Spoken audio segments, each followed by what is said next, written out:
उमेदवार जे जे उभे आहेत त्यांना सन्मान्य राणेसाहेबांच्या वतीने, सन्मान्य मुख्यमंत्री देवेंद्र फडणवीस यांच्या वतीने, प्रदेश अध्यक्ष रवी चव्हाण साहेबांच्या वतीने, केसरकर साहेब आमच्या मार्गदर्शन साहेब सगळे एकत्र मिळून एक ताकदीने ही निवडणूक आपल्या सगळ्यांना लढायची आहे आणि जिंकायची पण आहे.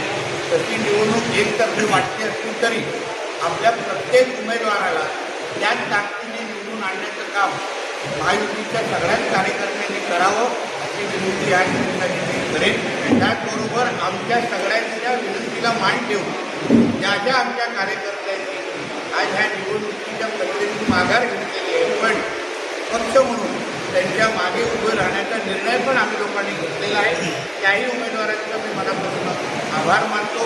कार्यकर्त्यांना आणि पदाधिकाऱ्यांना मनापासून विनंती करेन, आवाहन करेन की ह्या जिल्हा परिषद निवडणुकीमध्ये जेवढ्या सीट दोडामार्ग तालुक्यामध्ये आहेत त्या सगळ्या सीटवर महायुतीचाच झेंडा फडकला पाहिजे. एवढं दिवस रात्र काम आपण सगळ्या जणांनी 5 तारखेला परत करावं.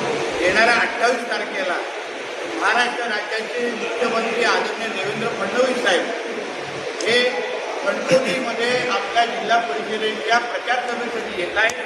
केसरकर साहेब, आमचे प्रभाकरजी सगळेजण आपल्याला माहिती देतीलच, पण 4:30 वाजता म्हणजे 3 वाजता आपल्या ती सभा उपस्थित राहायचं आहे. मोठ्या संख्येने दोडामार्ग उमेदवारांनी ते यायचंच आहे, पण भारतीय जनता पक्ष आणि महायुतीच्या सगळ्याच कार्यकर्त्यांनी तिथे उपस्थित राहायचं आहे.